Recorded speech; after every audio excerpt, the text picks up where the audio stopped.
So to set some context, we've driven over $1 billion in sales, and 90% of our customers are in the United States. So we have a pretty good pulse of what's going on with the US consumer. And one number just really caught our attention. We saw that 70% of our customers pay for travel and shopping on our platform with debit cards.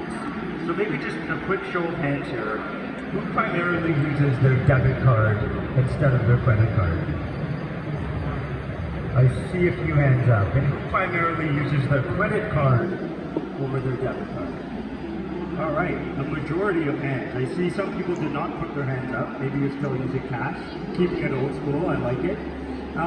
But if you think about that, why do you primarily use your credit card? Well, you can get access to a credit card, you can get rich rewards, you can continue to build your credit score. But when we spoke with our consumers, and we spoke to the 70% of people who were paying with debit cards, what we found is the majority of them had barriers, and they could not access a credit card. And the remainder were afraid of credit, or quite frankly, they were embarrassed every time they applied for a card and got denied. So as a repeat tech entrepreneur, I'm hardwired to try and solve these problems. But the first thing we had to do is really understand who these consumers were. So we spent time really trying to understand these customers. We ran thousands of quantitative surveys. We ran hundreds of qualitative research interviews to understand these customers. They were typically 25 to 56 years old, low household income, no to low FICO score. These were the educators, the veterans, the hourly workers, and the people who really made the US economy run. It was favored towards single households, towards women. And they typically stayed in 2-star hotels, sometimes 2.5-star hotels, and if they were lucky, they would upgrade to a 3-star hotel. But this is just the data. Where it got really interesting is when we sat down and we spoke with them. And their credit stories were heartbreaking. We spoke with a woman who lived out of a 2-star hotel so she could stay close to her son in the hospital.